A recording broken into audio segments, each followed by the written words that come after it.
Thank you for joining us for the Spanish Grand Prix here in Barcelona.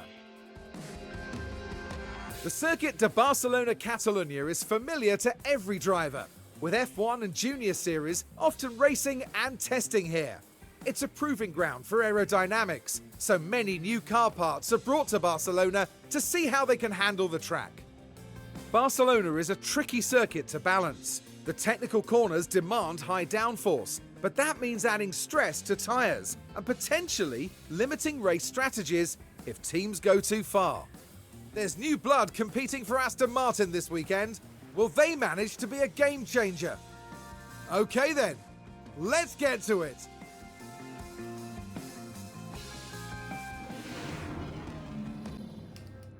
The excitement is building, there's electricity in the air. But there's no surprise in that, it's race day. Barcelona is a circuit with plenty of history under its belt. It was here, after all, that multiple world champion Max Verstappen secured his very first F1 victory back in 2016. Now, Karun, with regards to Alex Albon, just how will he be feeling at this point in the weekend? It's all about positive mindset here. They need to stay focused, remember why they're in that car, and get out there and perform. And there are going to be some tough calls to make in Catalonia today. So let's see who makes the best ones for the Spanish Grand Prix. The stage is set here in Barcelona as we get ready for 66 laps of the Spanish Grand Prix. And as we look to Logan Sargent, you can see the focus and concentration. I think they could have been higher up than 20th, but let's see if they can move forward from here. But remember, anything can happen in Formula One.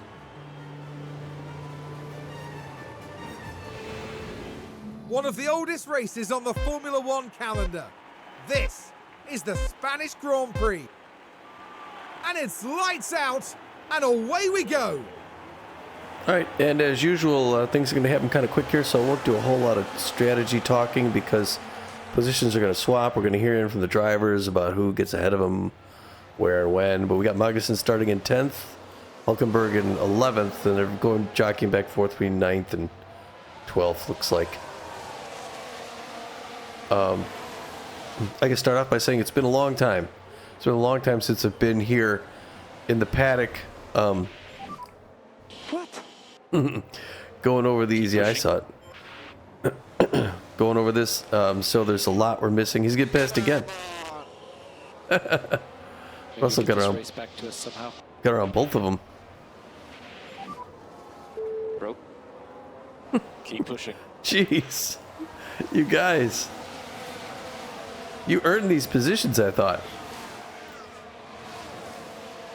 Anyway. Yeah, it's been a long time. I've forgotten a lot of stuff. Oh, here we want to get one back. Sort of, and then lost it back again. Yeah, this is going to go on for a little while. But anyway, I've actually raced this track first person. That was dangerous. Had to take a voting action. Remember, long way to go in this race. Grid Autosport. But anyway, so we're here. I've forgotten a lot. I've forgotten even a lot of the different driver relationships. So I've forgotten until the beginning of the name. That's oh, yeah, there he is. There he is. There's my guy. Okay. You suck. His car's on fire. Let's take a closer look. So here we go, heading into turn one. Turn Dangerously close to each other. And you can see how the cars come together. And this guy, moment, yes, he's going to be back out on the track. Know, look at the flames. This is an unforgiving sport. He'll be fine. He's out. And look at the team there. They all knew what that moment meant. I'm starting to think this is computer controlled. He's the most worthless. Look at that thing burning. VSC. Now we can see what happened. Now this was at turn one. Oh, and that's a pretty big impact there. And they'll have to pick themselves up after that.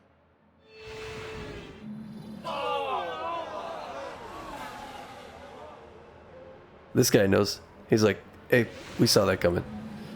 it seems like every other crash, or every other race, every other crash, every other race, he's out, car retired, lap 2. Hey, what a joke. I gotta dump his ass. I'm telling you, I say it every race, and I think, no, I'm being too hard on him. It's Kevin Magnussen. He's just dead weight. He's just absolute dead weight. If there's a way I can get Piastri into his position, I'll do that. But right now, Nico Hulkenberg is... Investigation's done. What did he say? But confirmed they got a penalty. Yeah. Oh, a lot of good that does us. So De Vries, yeah, he's going to add, what, 5... Something to his time. He's going to get a... Oh, he's out too? Alright, well...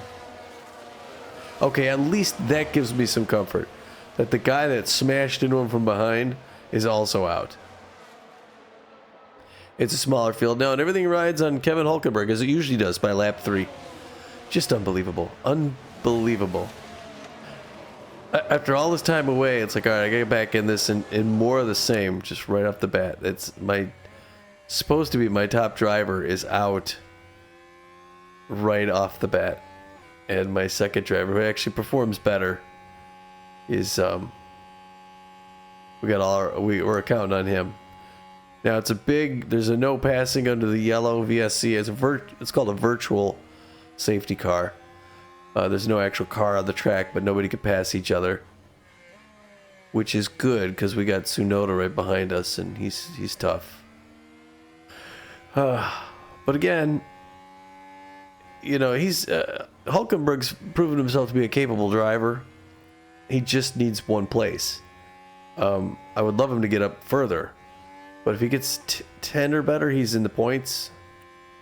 But, you know, when I go to the board and they start breathing down my neck about, you know, not getting further than 6th place in the constructors or whatever, I just say, hey, you know what, Magnussen, I mean, what could you do with that kind of guy?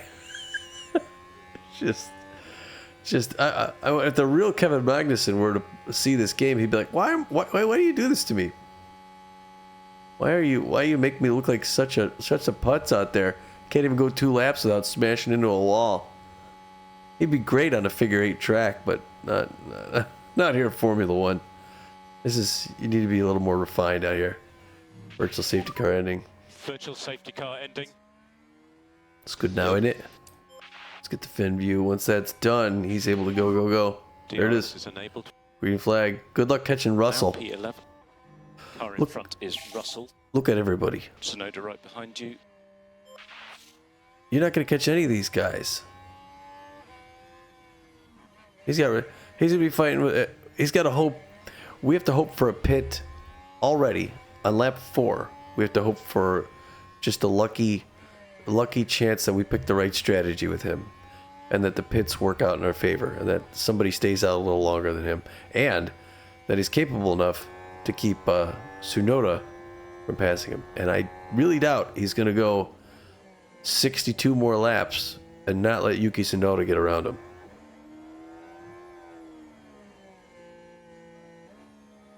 Oh yeah, it's not Piastri. Piastri's on a McLaren.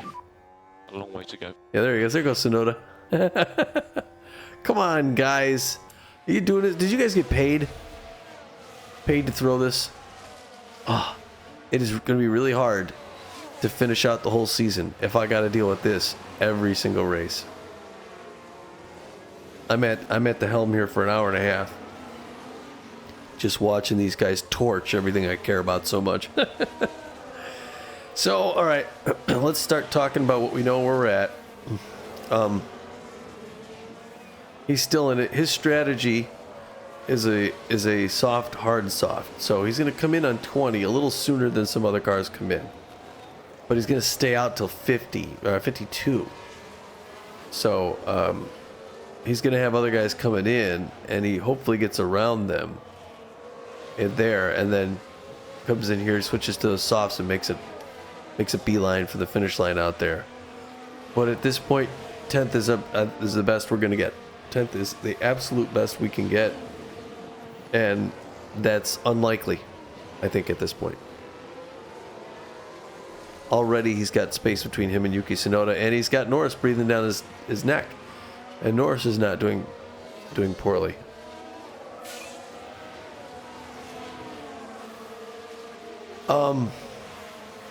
So that's that. Let's go down here. Tires, powertrain, everything good. We got we don't have a new engine, but it's good. The gearbox is good.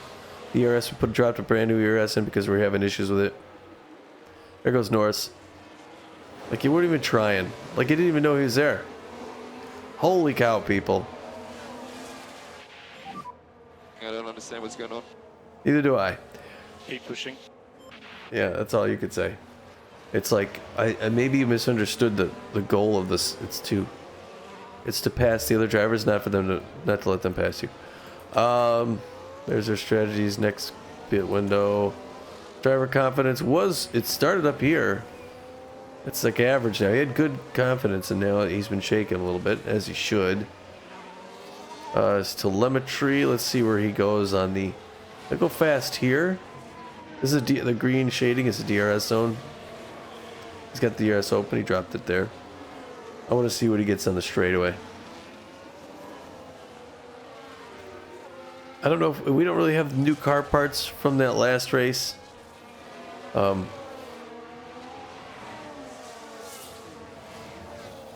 So now here again, the thing about Hulkenberg is, okay, let's watch this here. 175, 78, 79, 80, up to 190,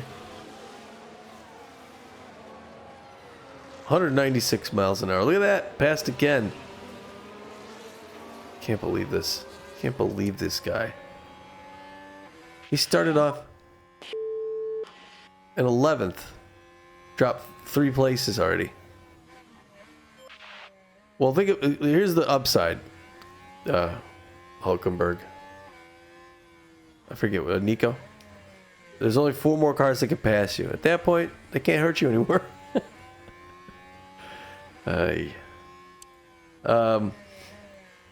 Yeah, so it doesn't look good. The thing about Magnussen is at least he's out early.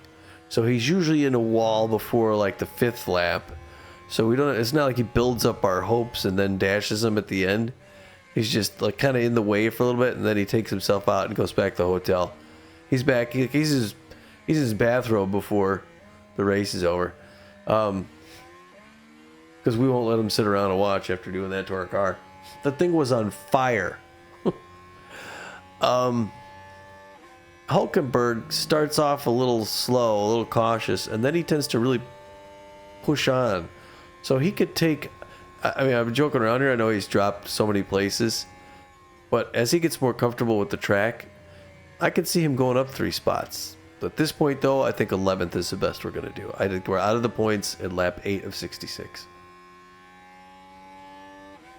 Because you have too many solid drivers there. You got up through 10th, Russell, Ocon, Gasly, Alonso. You're not going to get in there. You can get around Albon, Tsunoda, Norris. You still not easy. We're gonna need that. We're gonna need a good timing on the pits. But Spain so far not looking really good for us. Barcelona. I know. I said before we're gonna be around the streets of Barcelona. This is obviously not the streets of Barcelona. This is on the outskirts. So you just got a small little drive outside to get to this track, but it's a big, like the guy said before, it's one of the oldest ones in F1. It's big out here, and we show up and we're not even a contender. They're just Haas. Yeah, they're just. Isn't that nice? They let them come and race too. Here's the home stretch. That's what it looks like to be going 196 miles an hour right there. Until you get those last few signs that say you're coming up on a corner. So yeah, I was saying before that we really don't have much new stuff going on with the car. I'm afraid a lot of the rest of this race is going to be this. Until we pit, it's going to be just us stuck in this position. I don't think Piastri's going to get around us, but I don't know. There's not a bit. Nobody sucks here.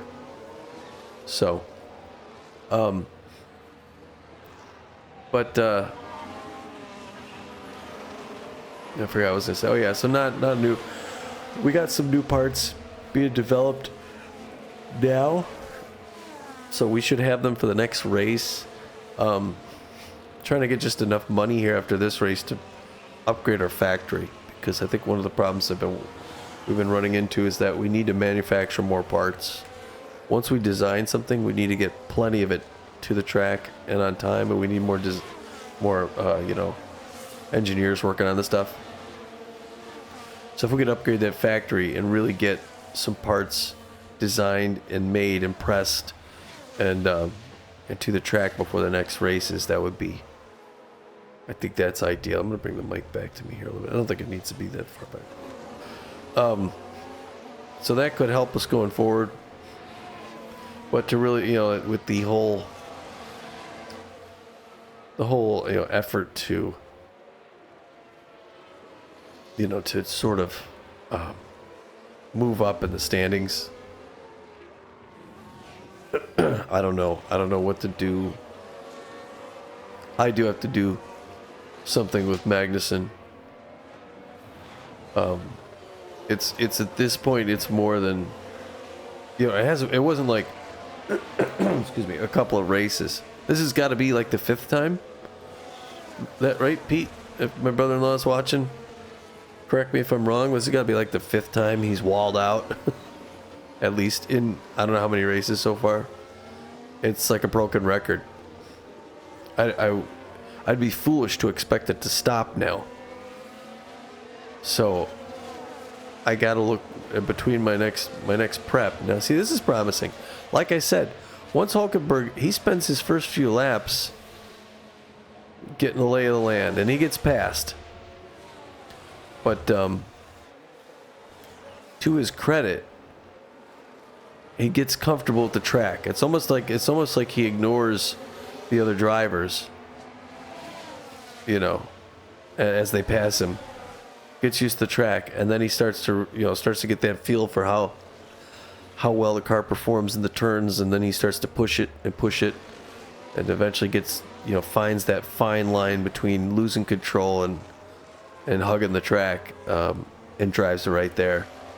And then, in that process, keeping an eye on the driver in front of you, seeing what his tendencies are into each and every turn, and saying, okay, I see how he slows down most on this turn. If I stay in his, in his dirty air, can I get around him on this turn? I'll make a move, see how he reacts to it. All the things an F1 driver's got to do. These are the best high-speed racers in the world. There's 20 of the best. Well, actually, no, there's 20 teams. No, I'm sorry. Hold on. 10 teams, 20 racers, but there's, then there's each team has a reserve. So there's actually, with the reserve drivers, 30 on all the teams. Nice move on the inside. See, he just got a couple back. Now, Tsunoda's not going to go away. He hasn't passed Tsunoda for the race. Tsunoda may get his spot again, but he's got to keep an eye on. So, here's my race engineer should chip in and say something. Your boy just passed 2 guys there. You don't say anything? The car's but I'm going to watch the replay on whoever it was to see what it is. We've got a yellow flag here. Gasly. Alright, he's 2 ahead of us. Ooh. Alright, but he's back on the track before anybody gets around him. And you can just feel the frustration from the team watching on the monitors. Especially since it looks like he was right in there with his teammate. So it's like you got both your drivers racing each other, and all of a sudden one of them spins out. You're like, come on, guys. I like the the rivalry, the friendship rivalry there, but dial it back a bit when there's nobody around you. I mean, neat mountainous looking backgrounds there in Spain. I'm trying to think of where. So Spain. So we're at. It is currently, as I record this, the very end of August. this in real life was in June, I think. So I'm obviously a couple months back. I'm doing the for those anybody who's popping up new on my Twitch channel, Tommy Naperville on Twitch. I do the between race preparations and design changes and all that stuff like that. So if you want to follow the managing of the team, you're going to be hardcore F1. Otherwise, I understand it could be the cure to insomnia. But if you want to see what this game offers, as far as between race prep, you can go there, Tommy Naperville on Twitch. I'll run it and it'll go up a week. It'll be out there for a week and then I pull it off. The other one for this, the prep for this one, as this airs, should still be out there, maybe. And in that period, I'm going to look at making some changes, obviously. But I do that, and then part of that prep is the preparation for the race. So you do the between race stuff, and then leading up to it, there's the practice sessions. There's Friday, 2 practice sessions, and then on Saturday a practice session in the morning, and then time trials in the afternoon, and then Sunday's race day. So I simulate those ones. I used to with my old one, when I dedicated more time to this. I would actually do the practice just like this. You see the car going around, and you tell them to come in, you change the tires, you try different things. They get acclimatization to the track and all that, and you get to see it. Same with the time trials. I'm so far behind now that I press the simulation button, but what I got the hands on is the tweaking between races. So between races, it'll end and they'll say, hey, we're the drivers 80% confident with the track itself, and here's what they think about the steering, the downforce, and all the different aspects of the car. And then you've got these sliders, and you tweak these things to try and bring the dials into zones that you think are toward what the driver likes. Then you send them out for the next session. And then he comes back and says, oh, this one's really good, this one's great, this one's still bad. And the hard part is, as you tweak the different things, the tail fin, the front fin, some of the other aspects of the aerodynamic design, the wheel timbre, so it's the wheels could be flat to the ground or they could be tilted in, that all, each tweak sort of adds something to one area and then pulls from another, and so it's a lot of balancing. So especially while I'm doing that, I'm not talking. You just see sliders going back and forth and little grunts by me, and then eventually I'm like, okay, I think that's good. So that's I'm looking at the overcast situation here, trying to see is this going to turn into anything.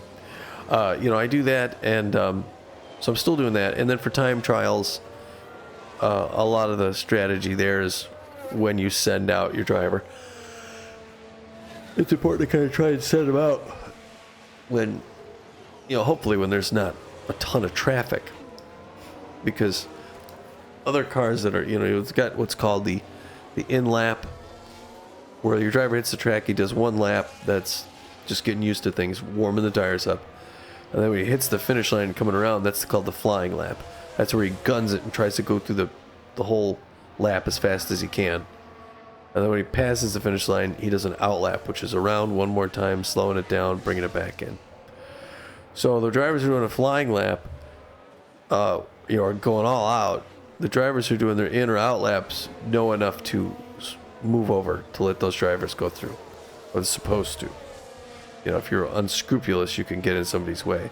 But even getting out of someone's way may cause them to sort of veer around just slightly, which could take off a few hundredths of a second. It could be the difference between one place and the one in front of it. So it's best to try and time that so you get them going out at the right time. So that's the strategy there.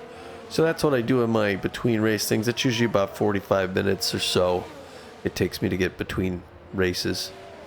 And again, that's on the Twitch channel. These are always about an hour and a half. And if you like F1, you can watch this and just see how they do. And if you watch enough of mine on my channel, it's a playlist. F1 Manager. I say the 2025 season, even though this is F1 Manager 2023. This is obviously taking place during 2025. And if you're interested enough and you like F1 and you watch this and you like listening to me, then it's like, all right, let's see what we can do with Haas. You know, you start to get to just enter pit window for strategy. Okay, that's good to know. See, my engineers are keeping me understanding. We still got Norris in front and Tsunoda behind us. And we got Norris right in front of us. He can get around Norris. Where's Gasly? Let's look at the map. Here's the overhead map for those new. Here's Gasly. So Gasly's in. I told you, man, Hulkenberg, and he's put Tsunoda way behind him.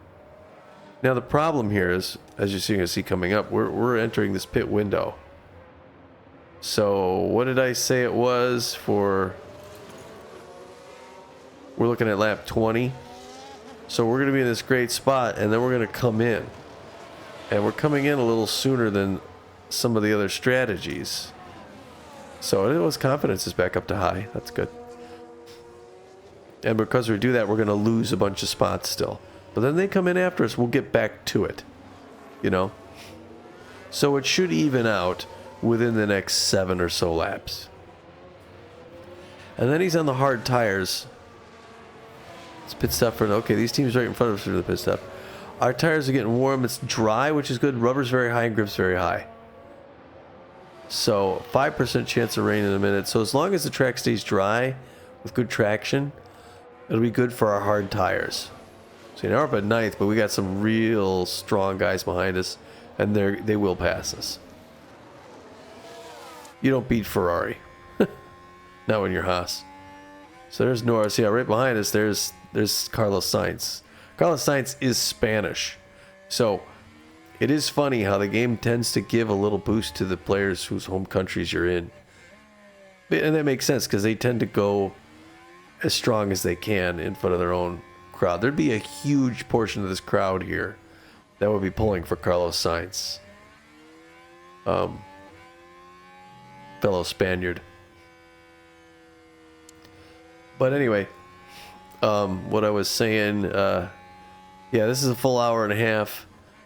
Unfortunately, I try to fill it with my talking, which, again, obviously, if you enjoy it, like, good for you. That makes 2 of us. But you know, it's, as you'll see, it's coming up on lap 20. We're about a third of the way. I'm going to run out of stuff to talk about pretty quick, so I'm going to I tend to repeat myself a little bit, and sometimes I even stop talking for a bit and just let you walk. Look at 8th place. See what it looks like from the helmet cam. He got right on him there. Oh, around on the outside. 7th. This is the best he's gonna be in for the whole race. There you go, kid. Don't you bad self. Your good self. Very good. You're a very... I meant to say you're a very good self. Okay, he's fighting for it though still. It's funny he's fighting with Norris because both of them are just waiting for Sainz to come in and steal it. Passing him again, getting past, passing. Boy, you got handed to Norris. He's not giving up though. And they see Norris used the DRS on the DRS zone there. We got right out ahead of him. He got the spot. Oh, but he's fighting back. Let's see what happens around the home stretch, because whoever's in front's not going to use the DRS. So maybe let him take this and then get around him. Keep pushing. There you go. There you go. See, Norris didn't open because he was in front. We got the DRS open. Oh, yeah. All right, now we got to tell him to come in. It's optimal for the pit option. So we're going to say over the pit options. This is part of our job here. We're going to go soft, hard, soft. We got one hard left and one soft. So yeah, come in and get the hards done. We don't have to worry about the car parts or anything like that. We know the fuel. He's running hard. Box, please confirm. Box is left. Which is fine. He got out ahead of Norris because he used that DRS and got ahead of him. And now Sainz got around Norris as well. And Sainz is going to get around us. Probably during this DRS phase. Although he might do it sooner. There, he just did it right there. I underestimated him. Ferrari.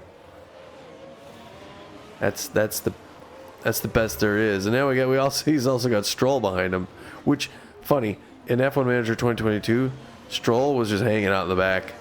He was not that good, but they gave him like some sort of big boost. In this version now, all of a sudden he's like super good. Let's tell our tires. Hey, don't worry about your tires. We're gonna change those. Gun the tires. Don't worry about them. Confidence drop. Don't worry. Don't even think about your tires, man. Burn those babies. You got it, kid. All right, here we're gonna go. We're gonna watch him. I guess we'll watch regular camera to start. Copy. So let's see how our pit crew. We told our pit crew we try to get them to take it easy a little bit, so they're more likely to make a mistake. But I think I had them focus on jacking the car up and down, make sure they don't lose anything in the jack up and down. It's up good. Can they get all the tires off? Get all the tires on. I didn't see what happened. Delayed. We're gonna have to find out what happened there. That didn't seem like a delay to me. I didn't catch it. Now, what exactly happened there, Karun? The Haas pit crew are all ready. And they just really struggle. It's not a smooth one.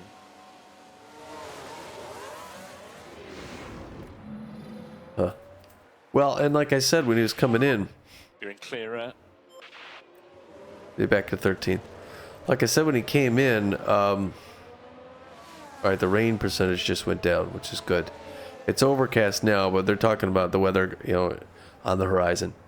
And now he's got the hard. Oh! Let's have a look at that. Now, we're just proceeding through turn 4. But oh, they can't avoid making contact. Yellow flag. Yeah. I'm sorry about that, guys. Minor chassis and front wing.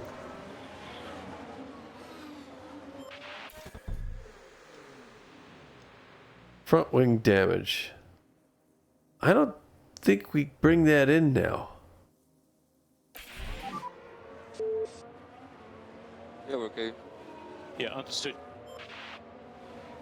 It's minor damage. I mean, we'll see if that was a mistake.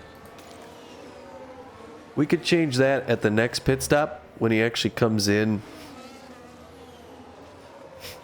When he comes back in late race to get the next set of tires. If we want, we can get him to change those out. But he went from 13 down to 16. So now I think 13 is about as good as we're going to do. Because they both have to crash. Super Smash Bros. Have said that before. I don't know what to do. I don't know if maybe it's Haas. Maybe I got to get off this team. But, if I have results like this, who's going to pick me up? I have to start at the back of the pack with a team like Williams and hope to bring him up. Because I like to do that realistically. I picked Haas because it's like, well, some unknown wouldn't be starting for, Ferrari or Red Bull. You should start with a team that's kind of struggling. That's how you'd break in at the bottom. Now I brought Haas from 10th up to 6th. I think that was impressive. Then we hit a wall. No pun intended. Actually, we hit a wall a handful of times.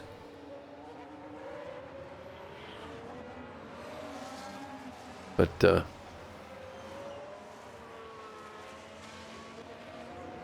so I don't know.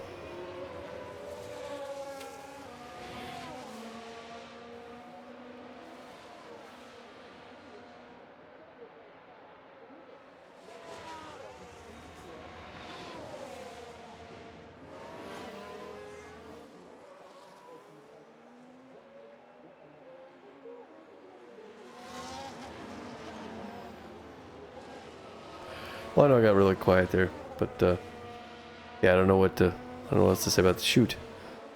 Oh man, it's just frustrating because now, yeah, it's like lap 24 or 66. So, 42 laps. Verstappen has a pit stop issue. That's Over interesting. to What you, they do? Karun. The Red Bull team waiting. See if theirs looks like ours. But hang on, that rear right, it's not tight enough. That was a bad one. Couldn't get the jack off the thing. That guy's on a bus out of here. Oh, yeah. Alright, Hulkenberg, what's your attitude, son? Oh my gosh. Totally unconfident. Hey, snap back in there. Alright. You got this. So what another one, I'm not going to watch it. It's just, at least other people haven't. What I was going to say before Hulkenberg spun out was he's got the hards on now. And I thought with the track rubber being very high and the grip being very high, it should be okay. Because now there's more of a tendency with these hard tires to spin out like he did. And maybe it's more difficult to go from soft to hard. You're going to need to warm them up and loosen them up so they get better grip as you go. So that, well, as long as the track's in good conditions, he should be able to go for a while, warm them up, loosen them up, and then start to pour it on later. But instead, he went too fast, too quick, and put himself off the dirt. Lost a few more spots. This is tough. This is tough to watch. All right, well, we'll see. You never know. Something can happen in front of us. Same thing can happen to Bottas, We'll see where everybody's at. So Bottas, these are the guys in front of us are all the way up here. We somehow got to catch those guys. So now, he could slowly close this gap. And then eventually they're going to come in for their second one before he does. And then he comes into the second one later. So he could get, I think maybe 11th is the best as he could do, but he'll get more confidence as the race goes on.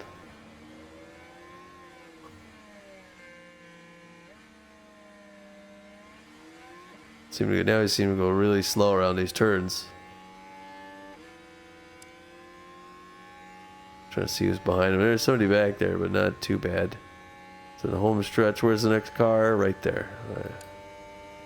And I don't even see the one in front. Oh yeah, there's the front car in front of him. So he's on his own. He's got room. But if he wants to catch Valtteri Bottas, he's gonna have to slowly give it more gas every lap.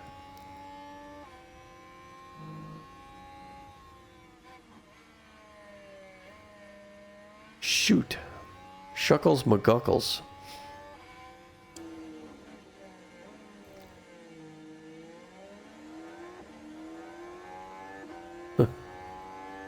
That's a tough turn right here. Really pin you to the side of your car. Here's a couple more around here. And then you come down to the left. And then the S turns here. Right? Yeah. That's tough, man. That is tough making those turns. Alright, well, he went from having aerodynamic issues with his tires to now with his chassis and the front wing. And we could remove that front wing, but it takes a little time. So I'm gonna have to feel this out and see if he ends up losing more. I don't know. Let's see. Let me go to some of these things. We got the off the leader. We're almost 50 seconds off the leader. Tires on the hard. A lot of guys on the mediums. These guys are still on their first sets. So, actually, yeah, these guys still have to come in.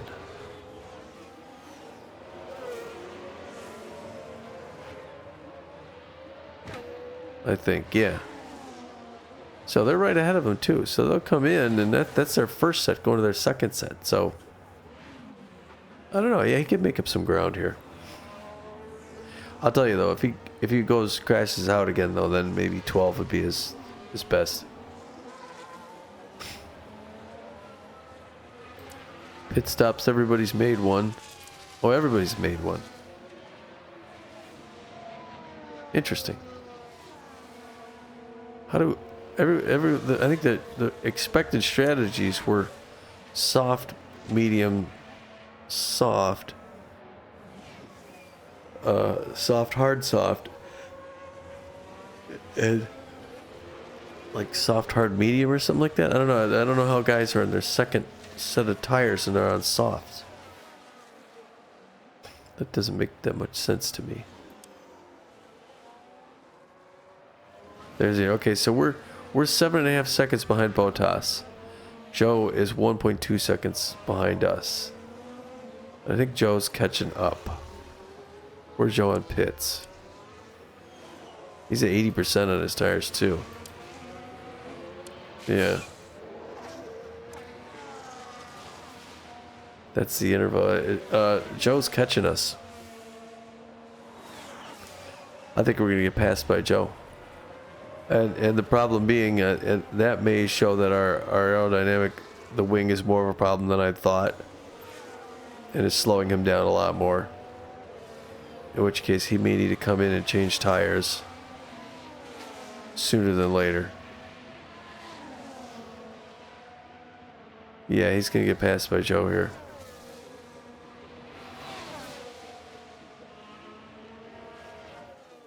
I'm going to go ahead and tell him to come in and change. We'll change the mediums and then we'll go back to hards.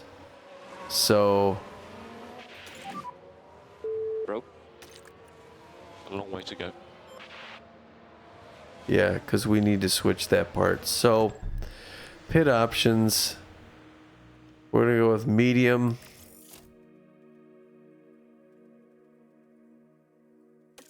I confirm. We're going to do the front wing. It'll take an additional maybe that long. It's kind of damage control. Box, box, box. So he's getting an extra pit. He'll end up in last place then, and he's got to fight his way back. He'll stay on the mediums till about the time that he was going to go before.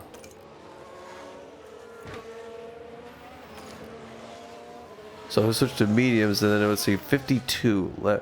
At lap 52, we'll switch him back to the hards. That's going to be the plan.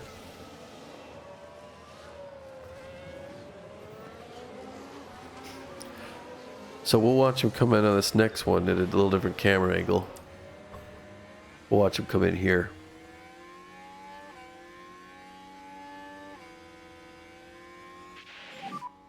Pit lane. Hey, firm. Because he's going to have to fix that piece. There you go, slow down, and now he's on a governor. Which maximizes it. Now he's basically last place. There's the team waiting for him. They got extra practice today. Taking off that front wing. Putting the next one on. Got it on and go.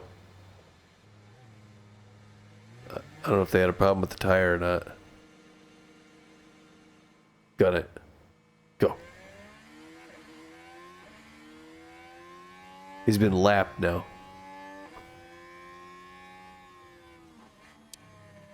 Who's got behind him? He could drive a little harder now though because he's got softer tires. I mean, they're not soft, they're mediums, but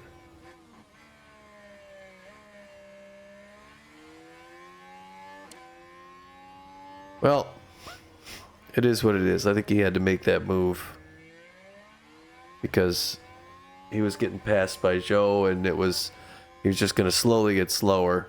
Here, at least he could be getting faster. So the interval, we're 26 seconds now behind Sargent, or I think that's his name. Which is, if you go to the, hold on a second here, we'll check the face cam, the helmet cam. I think we're out of it. I mean, I don't know if we can get 15th maybe. But if we go here, we're here. Sarge, where's Sarge? They're up here. They're up here. These are the two guys ahead of us. So we got to go there to catch them and get around them. We might get around them by right around the time they go to pit next. And we could pit after them and get in front of them a little bit. So we may get up to like 15th there. And then we put the soft, so you may get up to 13. 13 would be the best he can get. At this point, I'm thinking. And 10, you gotta get 10 or better to get in the points. That's my guess. We've lost. That's the kind of money we're losing on this race. Yellow flag. Yeller flag. Several cars involved. Now I think Several mean two? Yes, it's Carlos Sainz. That's not good. When they say several cars, they mean two. That's it. So unlucky. They bumped. He didn't even lose a place, did he?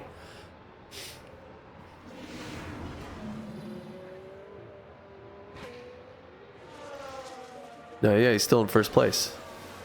Now the only way that's going to hurt him is if he's damaged a car and he's got to come in to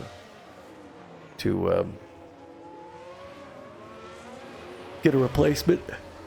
Hey.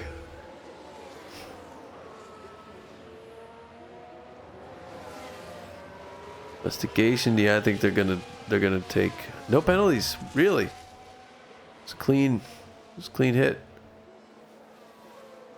All right, well.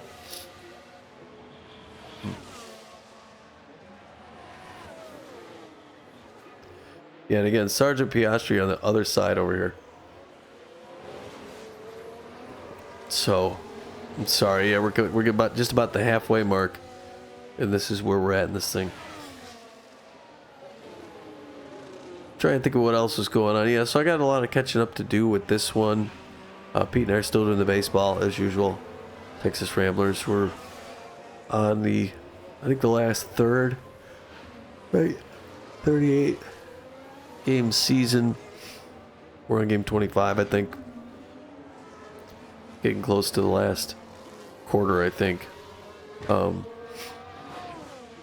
that's always fun. What I was thinking with Spain initially was the off season. Normally we get the off season a lot earlier, but we had some big delays this year. So we're going to get to the off season either at the end of October or November. It's now the end of August. So we got 2 to 3 months left. Playing 2 games a week. And after that, then I like to do truck driving back on the road, Euro Truck Simulator 2. So I have to get out to Spain there. Right now in the States, I'm trying to do a little bit more of this in the States. I also still have to do Hunting Simulator 2, and I also have the, as far as races go, the rally racing. It's just way too many games and not enough time. I'd like to do some of the strategies, but the wargaming strategies, but not enough time, people. I'm putting out stuff for Easy Red 2. Some of the multiplayer games we play. Me, Eric, and Pete have a lot of fun with those. Want to do a lot more flying too. I was actually hoping to do some flying tonight, but when I got to catch up so much on these seasons, here this goes. But I got a lot of flying I want to do. I got this nice new setup in my studio, and so there you go. I got 47 minutes. I guess I could do an overlay of my studio.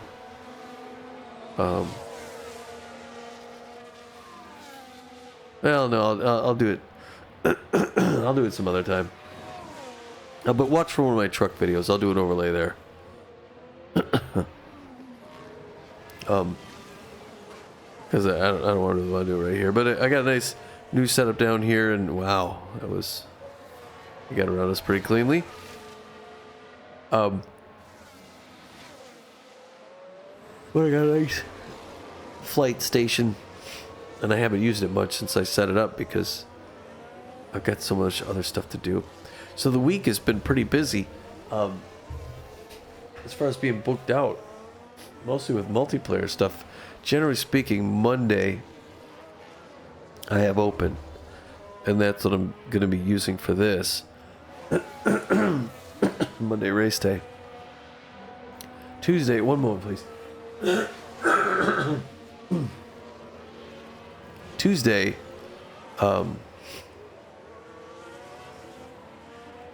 is Tuesday Tarkov. So I do Escape from Tarkov with Matt. That's endlessly frustrating, but also fun. So we do that every Tuesday. And if I have a good result, I'll put it on YouTube. But if not, I'll at least Twitch them to, again, Tommy Naperville on Twitch. We're low level. We get destroyed all the time by guys who have thousands of hours in the game. It's like being a pilot. It's like they come home and they play hours of Tarkov. I don't understand. I mean, I like the game. It's not that good. I don't understand how somebody could spend that much time on it. But anyway, that's what they do, and so they just hunt guys like us, and we keep at it though. Steel sharpens steel, so you don't want to give up. It'll be eventually getting killed a whole bunch of times. Eventually we'll get one of those guys, and then it's really like an accomplishment. This Tuesday Tarkov, Wednesday, and these are the recording days. These aren't the days they post. I'll post them up to YouTube whenever I find the time to edit them. Wednesday, Pete and I play baseball, and that's for the Friday upload. Those are pretty regular. So the Friday afternoon upload is we was recorded on Wednesday. Thursday's my fly day, I say. You know, like Thursday's my Friday. Thursday's my fly day, and I do either single play flying or more likely flying with Matt. And sometimes we'll do IL-2 Stromovic if we get it working, but we've been having issues recently. Get it to work because it doesn't work well multiplayer. Or if he's not, I'll fly on my own. Then Fridays, gaming with Eric and Pete. We're often doing stuff like Easy Red or what do we just play? The headliners. Other games we might do. Big Rock Galactic. We've actually done Escape the Backrooms with Matt, 4-player there. That's fun. Saturday, I finish up on race stuff. Editing, or I might get some flying or driving in there. And then Sunday baseball again. So during the baseball season, that's really what it is. It's kind of the off season that I got a chance to kind of try some of the other games out, some of the wargaming strategies. There's other story mode games I want to do. Speaking of story mode games, if you're interested, I recommend going through my playlist. I got one from 6 years ago. Firewatch. I really liked it. I watched my own playlist back on that again, and that's a really good story mode game. I think it was really done well. There's some point click stuff, but there's some free world kind of wandering. The voice acting's really good. I thought the story is actually pretty solid. And it worked well even on my old GTX 745. That was a couple graphics cards ago. And on my previous machine. But I really enjoyed that. Enjoyed listening to it back. Now, unfortunately, the first episode was sort of on that playlist is the second episode. I played the first one, didn't record it.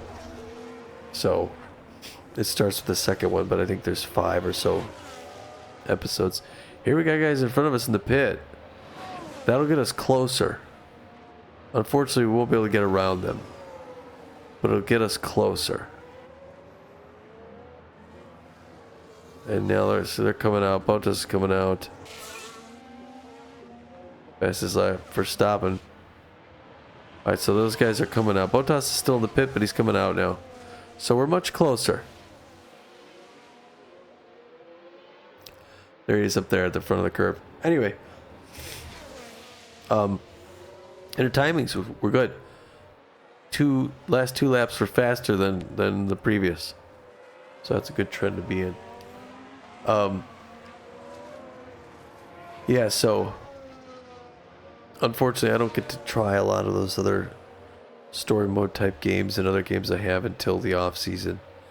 And like I said, usually the off season's a little sooner. This year we're gonna have to wait closer towards. I mean, if we don't make the playoffs, we'll be done by Halloween.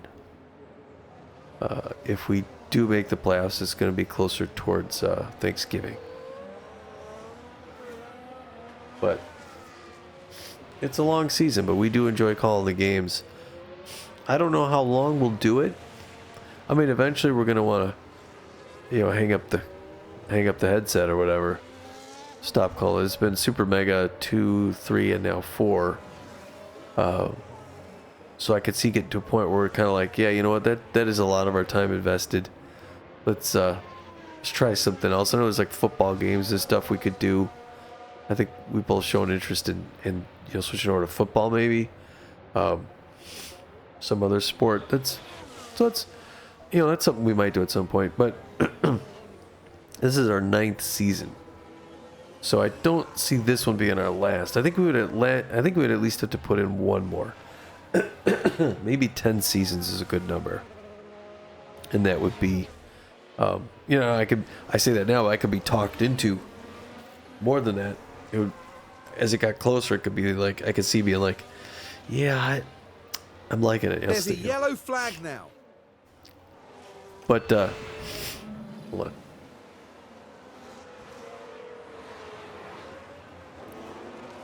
Well, there he goes.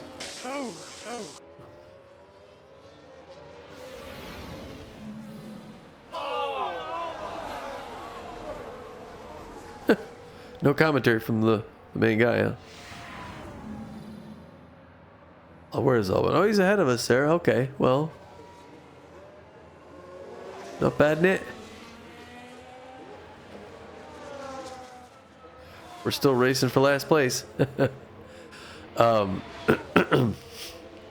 Bottas is, like, he's within sight now, I think. Maybe not. Excuse me. Alright, Sargent's in the pit. Excuse me. And we're getting closer, but we're not going to pass him. Are we? He's just starting to come out. Can we get around him? Pit stop issue. There he is right there. We got him. We're no longer in last place. Yeah! I didn't watch the video. I guess I should have watched the video to see what the issue was. But we're no longer last place. Well, that feels good. I don't know how hard it's going to be to drop Sargent here. Now, I'll say his confidence should be getting better. Once he gets into the white there, he should be hard to pass. In the red, I don't know. Sorry, I'm all stuffy. Got some mold issues down here in the basement. Anyway, MSC cruises. Gotta love MSC cruises. We cruised MSC in the Caribbean. It was recommended. Very nice. Stands for Mediterranean Shipping Company. This guy started as a freight guy, and then switched over to passenger cruising, and now the family's pretty darn rich. Anyway, what was I saying before that? Kind of got me back in the game here. Oh yeah, about season of baseball. I think it would.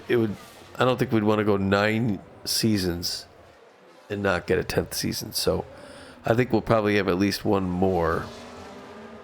That would be a decade of baseball. And that would work. We would want to at least announce one more season in advance anyway, because we'd want to know when we're. Oh, look, he just spun out there, right behind us. Yellow flag, yellow flag. Yeah, it was Sargent. Yeah, copy. Let's watch it again though. Here's the replay.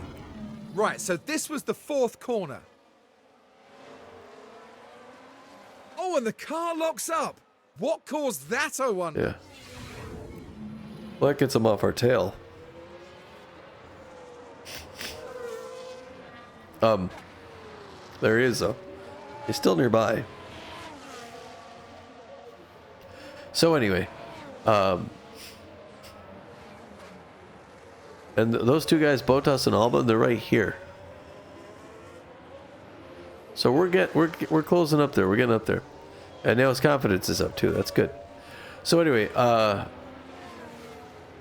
we want to know at least we're going to have another off season. You know, we don't want to be to a point where we're like, yeah, let's quit, and then be like, oh, I guess we're never seeing off season. You know, we want to go through another off season thing. Pick, look at some guys, let some guys go, check, see who the new rookies are. Wait on some of the, stuff like that. So I think we would probably stick with the Texas Ramblers unless, I don't know, unless we got really frustrated with them.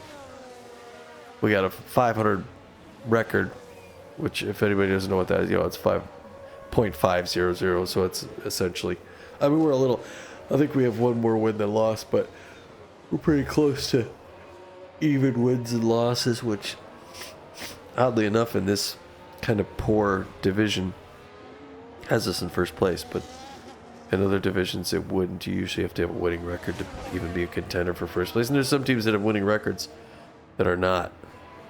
Then you're talking about looking for the wild card, but that's baseball.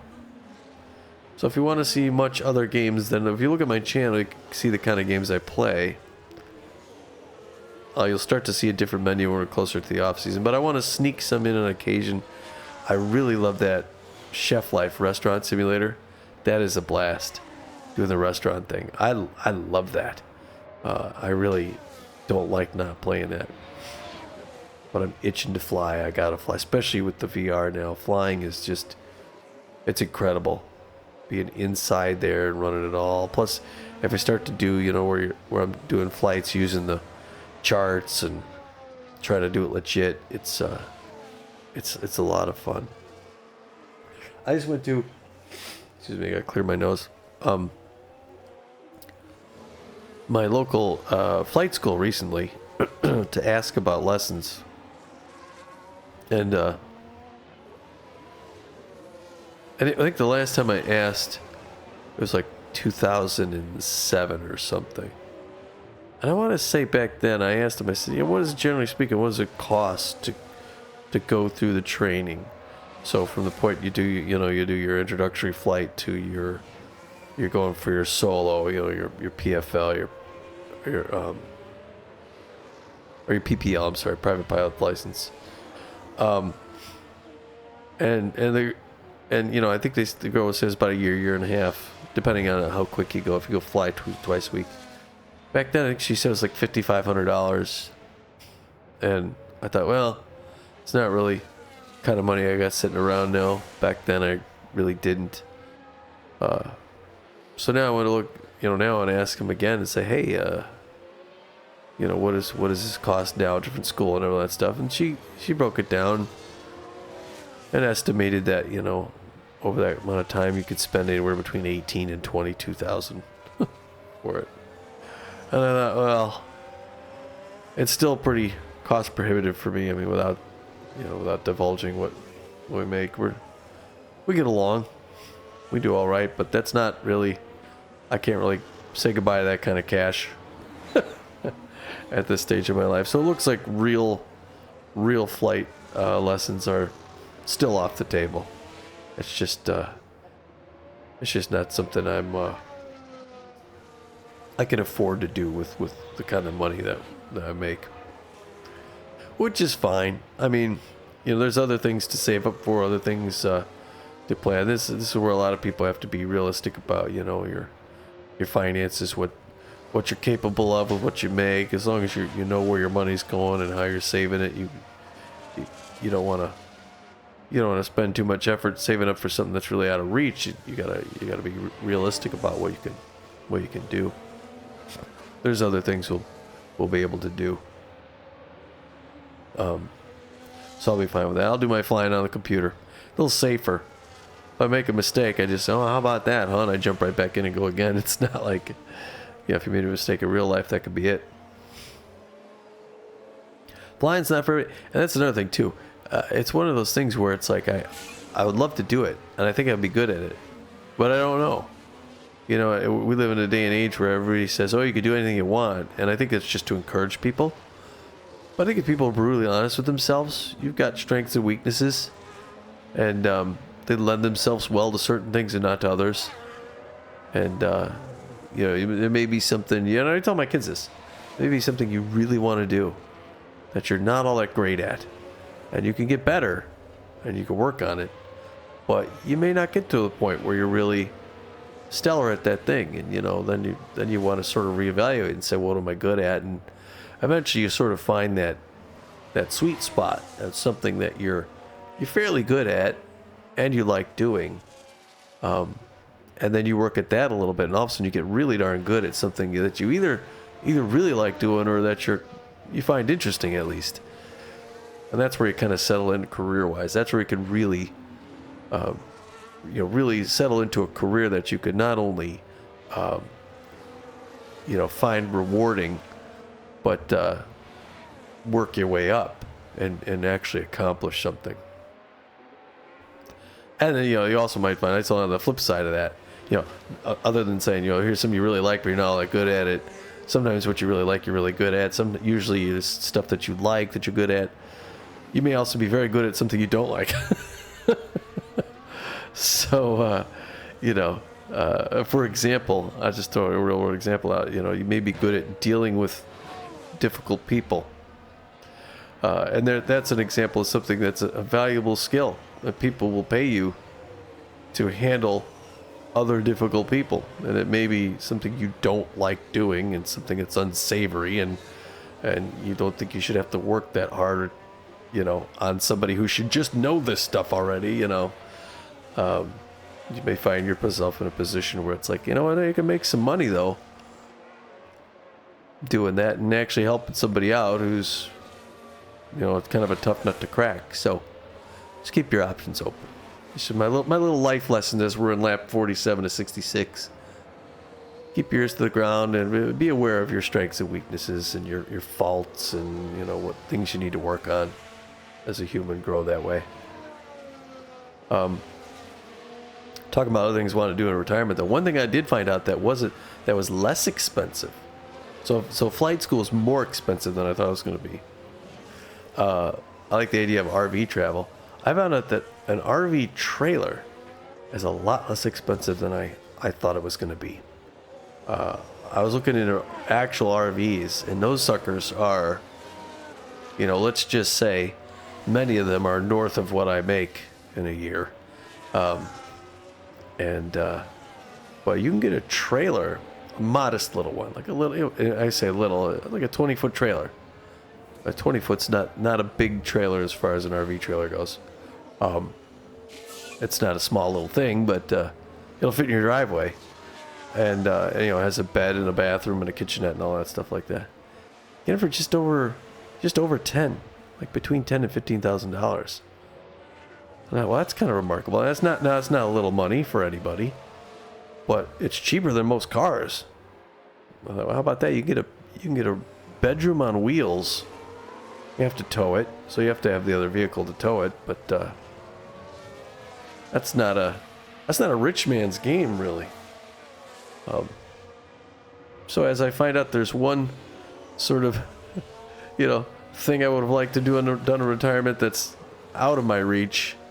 There's another that's definitely a goal we can hit. So it's like, all right, well, I'll stop getting excited about the one thing and start getting excited about the other, and I think that's a good way to go about life. Too many people are envious, and it bothers them that, you know, someone has a yacht or whatever. It's like, be happy for that person. That's how awesome would that be? You know, don't be envious. Live your life and work out what you can do, and you'll be much happier when you focus on, you know, hey, look at this, and then you count your blessings. So I'm kind of waxing philosophic here. There's just a long race, and I've been out of it since lap 5. I'm talking about life in general. We're gonna pass Joe. Gonna pass him in the pit. 15. Now I'm starting to think 13. I'm starting to think we could do 13. Where are we at in the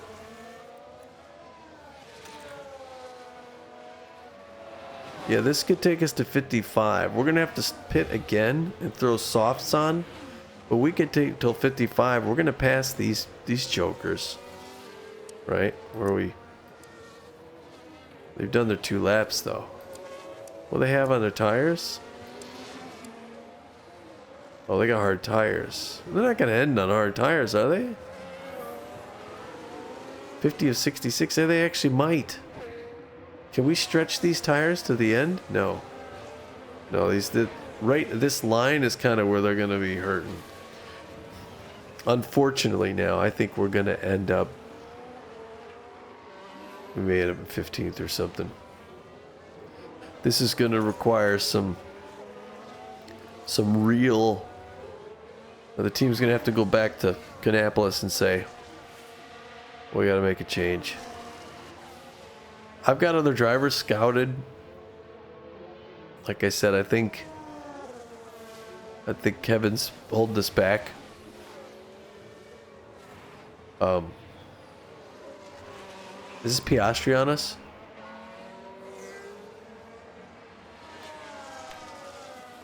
Yeah, he's right behind us. It's Piastri right there. And he's going to pass us. There he is on the inside. Oh, he's got softs. I don't understand what's going on. Well, it's actually quite Keep simple. pushing. You got beat by a better driver. So, if you wanted to know. So again, there's understand your weaknesses and your strengths. This is where you belong. You're a 16th place driver. No, I'm kidding, but you would never speak like this. Now, it's easy to be flippant about the drivers. It'd be like, you got to do better. And, you know, most reasonable people will say, you couldn't do this. Of course I couldn't do this. That's not my job as the as the principal. My job isn't to get out there and drive and win the race. I'm not good at that. You are supposed to be.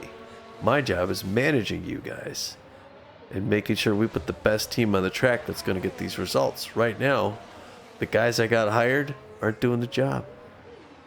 And there's way too many millions of dollars to just sit on your hands and hope for the best. You guys need to put up out there. There's been a lot of crashes. We need to make changes. Something tells me it's not the principal's fault that you're spinning off into the wall. I give you plenty of time to iron your stuff out. You're big boys. You may go on furlough for a little bit, and you may have to wait to get a new contract with a new team. Take some of those millions, live off it a little bit, a little more frugally.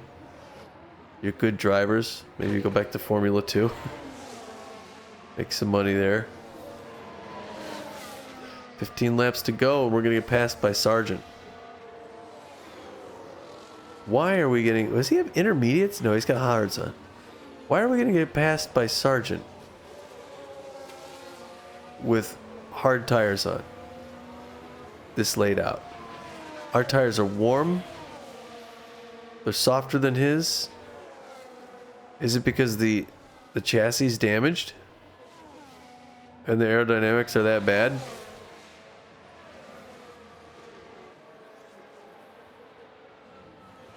And yeah, this is awful. Remember, a long way to go in this race. No. I'm going to correct you there. You work for me. I'm going to step in over the mic and say, actually, we only have 15 laps to go. In this race. I mean, now he's lap 51 of 66, so technically he's got 15 laps. Yeah, he's just now got 15 laps. The leader is going to be in a little ways before him, but... See, we had to let some guys pass us there who lapped us because they're much further along. Lonzo's in the pit. Doesn't matter to us. That's not going to do anything for us. DRS is on. When do we need to bring him in for the lap? There we go. Verstappen. Again, lap 55. Lap 55. That's what we want to do.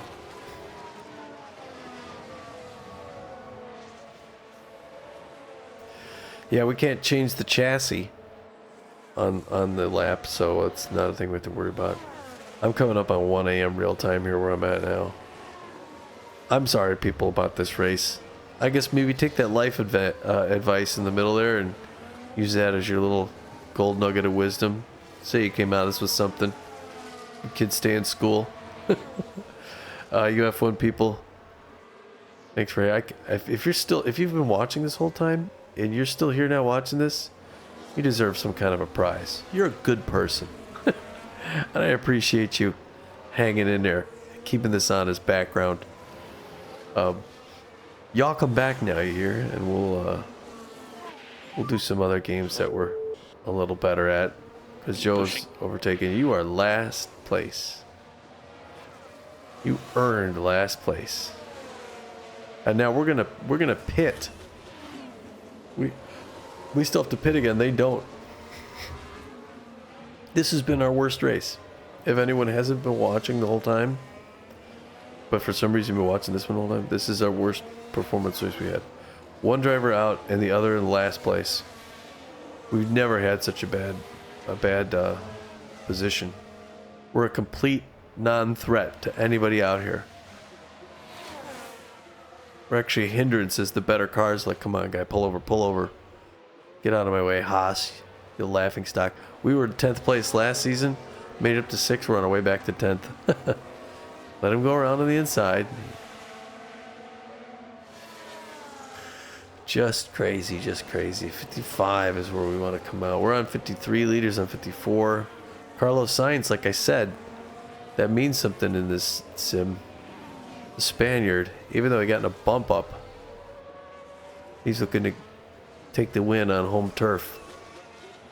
Also got to get out back to Spain for hunting with Pete. I haven't done Hunter Call the Wild in so long. I want to do that. I got to do Hunting Simulator 2. I have 2 hunting simulators I haven't done in a long time. There are people, you should see my library. You can go there on Steam. My Steam handles, I like Portillo's. I think. Right? Yeah, ILikePortillos. I believe that's it. It's my Steam handle. And you can check out my library. Got a lot of great games. Portillo's is I live in the Chicago area. It's a hot dog restaurant. I mean, the guy started with Dick Portillo started with a hot dog stand somewhere in the Chicago suburbs. Hot dog, fries, that sort of thing. He built Portillo's, which is this. It's got hot dog, fries, Italian beef, stuff like that. Typical Chicago fare. And there are, more than a few of those throughout Chicagoland. It's a popular kind of a place. But Portillo is so good at it for some reason. Even it's been around for years and years. You go past Portillo's and there's cars lined up outside. There'll be like 2 lanes with people outside with headsets on taking orders. Just doing brisk business all the time. And the family's really wealthy. And think of that. Think how awesome that is. That you built like generational wealth from a hot dog stand. That's like above and beyond. If you're thinking, well, I'm gonna make it big someday. I'm gonna make I'm gonna make some real money. I'm gonna open a hot dog stand. But we'll have Italian beef. Yeah, it's real. In Chicago. Copy. So, hats off to guys like that. And now you couldn't eat there all the time. You'd end up with diseases, from all the grease, the fries. But their fries are so good, and their hot dogs are good. And every once in a while, you go in there, you get a Chicago dog with the pickle and the pepper and the onions and the tomato and all that stuff. And hot dog. Hot dog. Anyway, what was my point even? Oh yeah, so I got my title for Steam. I had to make one up one point, and it kept looking for a handle. And I put in a bunch of Tommy G games, Tommy G, all this stuff, and every time, I'm sorry, somebody's already using that. Somebody's using that, and I said, "How's that possible? Like, Tommy G, and then whatever number was like my birthday year or whatever. No, it's already taken. Like, how can this be? So I just put something really obscure. I said, okay, I'm going to put I like Portillo's. I bet you it's going to say it's already taken. And no, it wasn't. It was fine. So that's why I've been there. Because I tried to get as obscure as I could. To see if it was just some glitch or wouldn't let me pick anything. And it said, no, okay, you're I like Portillo's. Okay. Alright. So that's my handle in Steam. But if you friend invite me, I'll turn it down. So, because I don't know you. If you want to say something, say it on you can say it on my channel here. There's some, I think it's funny that there's other streamers in the past that I've spoken to, interacted with, and there's a couple streamers who are just like, hey, we should get together and try sometime. I think that'd be great. I never actually got around to it, a couple of them, but I want to do a truck. I want to do a truck driving one soon. American Truck Simulator or Euro Truck Simulator. And I thought what I want to do is just spend some time talking and then go through some of my favorite other streamers. Now, if you go to my, I think actually if you scroll to my profile, you'll see some of those, the ones that I like, that other gamers that I check out, and I can mention some of them here. I like Joe, what's his name? I think it's Joe Dobbs in Britain. He does a lot of he did the Taxi Life Simulator that I mentioned earlier. Some of the other driving stuff. Jimmy Dolly has a good channel. Check his channel out. The Gen X Gamer. Another guy that does a lot of the flight stuff. Those are some of the other channels I like to check out. And they seem like really good guys, so go check their channels out, see what they got. My brother-in-law Pete, I'll put his channel too. So Pete, if you ever hear me talking about, a lot of times I'll just say Pete, and it's like, who's Pete? It's my brother-in-law, married my sister. He's got a good channel. Check his channel. He does a lot of simulators, especially like mechanic simulator stuff. So if you like these cars and everything, go check him out. He's Pete_J on YouTube. PJ Play on Twitch, but he doesn't do much there, so it's Pete_J on YouTube. And he's much better to listen to than I am, so I always enjoyed multiplayer gaming with him because it's like, oh, okay, good, I can let him talk and I can play. Because he's a charming guy, funny man, good friend, so it's good. We have good times together. But we're wrapping this one up. Oh my gosh, I totally forgot about my tire change. Where am I at on this? I think I'm past. I'm past the. I get low. I gotta come around. I can't push this thing all the way. These tires are gonna wear out.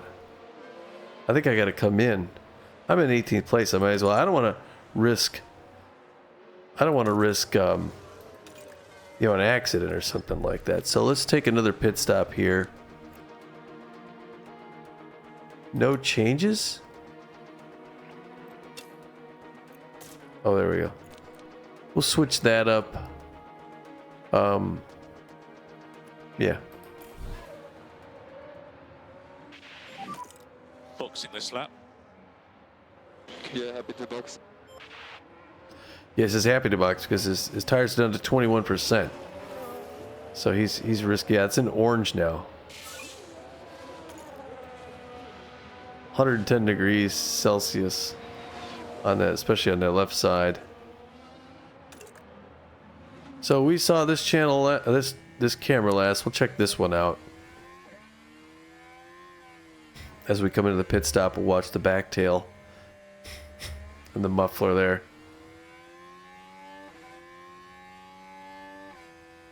Should be coming around right here. Oh, it goes off the track. Gets a yellow. Wait. Got deep in one. Keep pushing. So he was supposed to pit there, and he went deep. Now his tires are at 17%. He probably went deep because his tires are in such crap shape. And he went over the side and missed the pit lane. Now he's got to go around another lap. Well, that's crazy. don't go wide again. I mean, we're having you come in to change those things. Slow down if you have to. It's like you're going to catch anybody. Your tire's going to be at 10%. You know what I mean? I think you know what I mean. If he goes wide again on that turn, he's going to end up staying on those tires and he's going to go into a wall. As I got talking, I totally forgot that he needed the tires.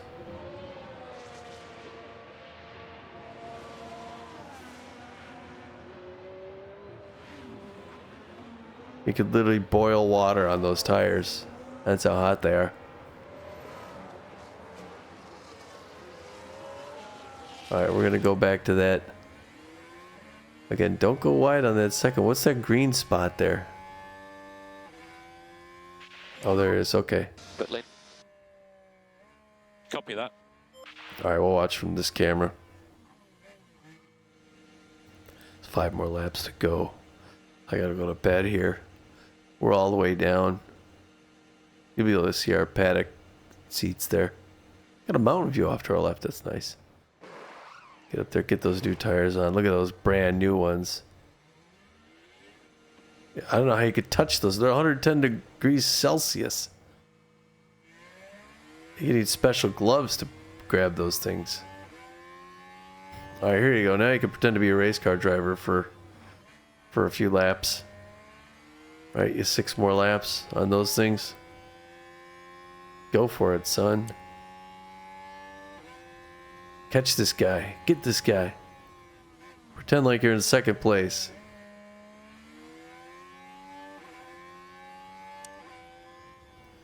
There's the fin. Oh, look at him go on these soft tires. He did great on the softs. He was doing really well on the softs at the beginning of the race. He only did poorly when he switched to the hard ones. Immediately hits the wall. We put mediums on. He spins out again. I guess he's a soft tire kind of a guy. Because look at this. Yeah, he's driving like a lunatic. Out of his head. He's going to catch whoever that is if he's not careful. I mean, Sargent's the only guy ahead of him, but this isn't Sargent. This is probably Norris who's lapped him. I mean, that's McLaren, but he's not ahead of him there, so he's got to be a full lap behind him.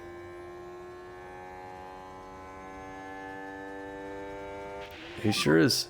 6 laps to go. He's moving well here, right? I think he's gaining on him. Driving very well on these tires. But we're literally getting last place. Crashed out in last place. Wow. Pathetic. Can't wait to get out of Spain. I don't even remember what's next on the circuit, but when we get to the end, he'll say, oh, next time is such and such or whatever. And again, the way I do this is I stop talking right about the time he's at his last lap. We're going to watch the winner come across the finish line, which is probably going to be Sainz. Although he's got Verstappen right behind him. And then when it gets toward the last lap for our guy, I'll stop talking and then I'll just let them play out what they say. And then at the very end, I fade to black. So, but within there, in that last minute, he'll tell you where we'll be for the next race.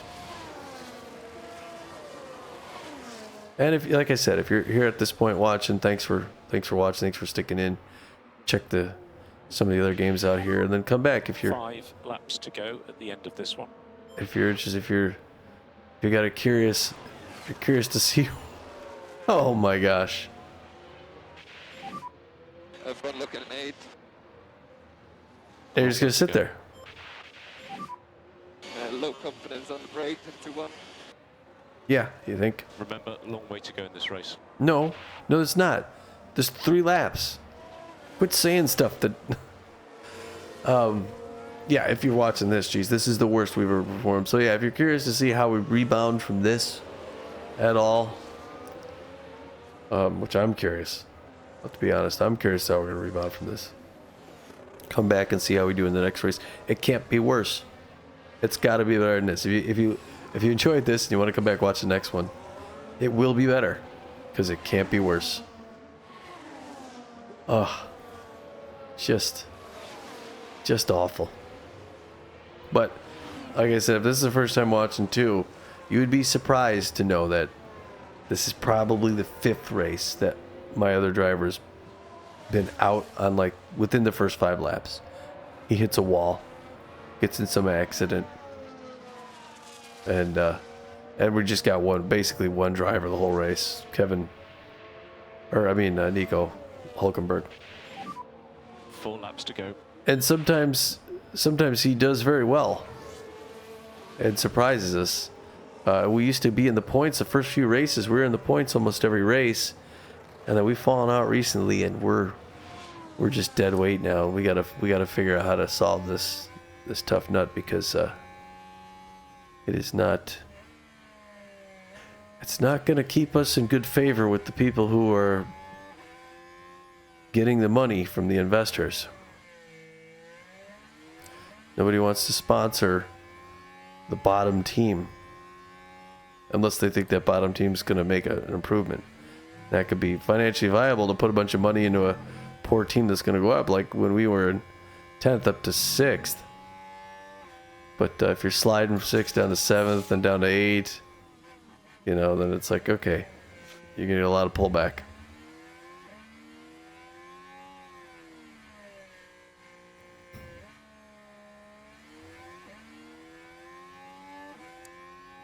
So here we are, one more lap on the onboard cameras, and then when Sainz comes around, we'll watch him, and then we'll watch our guy come in a different camera. This is what it looks like in the home stretch. Starting the last time lap. Last time lap. Here he's on the turns. That's what that looks like. That's nuts. It's the speed at which you're going around those corners. Final lap for Carlos Sainz. He's going to cross the finish line. I think this is him. Yeah, this is him. Verstappen, Leclerc, and Perez. So this is the winner of the race right here. As he's going to come around in front of the home fans in Spain. Take the trophy. Here he comes. Carlos Sainz wins the 2025 Spanish Grand Prix. And now there'll be a thing up at the top. We'll watch him cross the line. And Sainz crosses the line first. He's taken the win. And that's Carlos Sainz bringing home the win.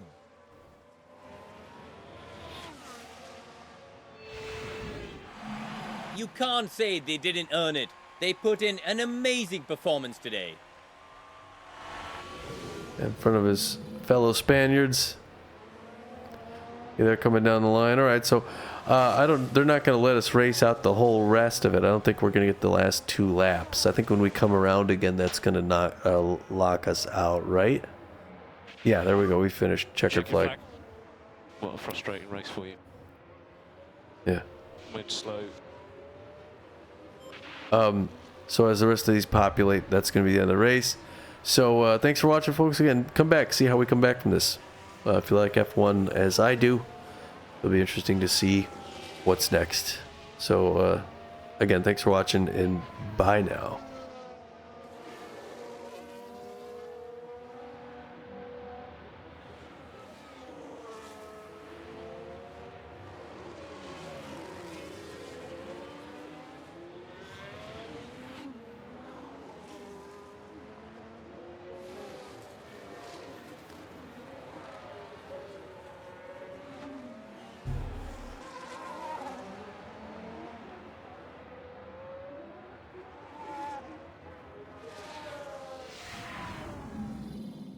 Nico Hulkenberg with what can only be described as a disastrous outing. It's been a very frustrating day for them, and they leave without any points. That's not the sort of performance we'd expect to see, really. And Carlos Sainz heading up to the podium now, the Spaniard adding another to his record.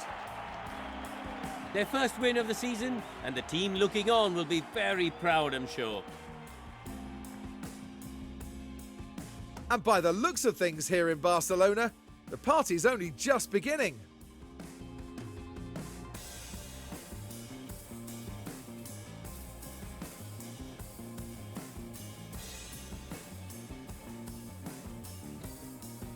Now, Karun, I'd be really keen to know, how do you think the Haas team will be reflecting on today's result? They'll be disappointed. Neither driver really shone here, it has to be said, and there's quite a bit of work to be done, but they'll be well aware of that. And with that, our time in Barcelona is done. For the next round, the teams are travelling to the Circuit Gilles Villeneuve for the Canadian Grand Prix in Montreal.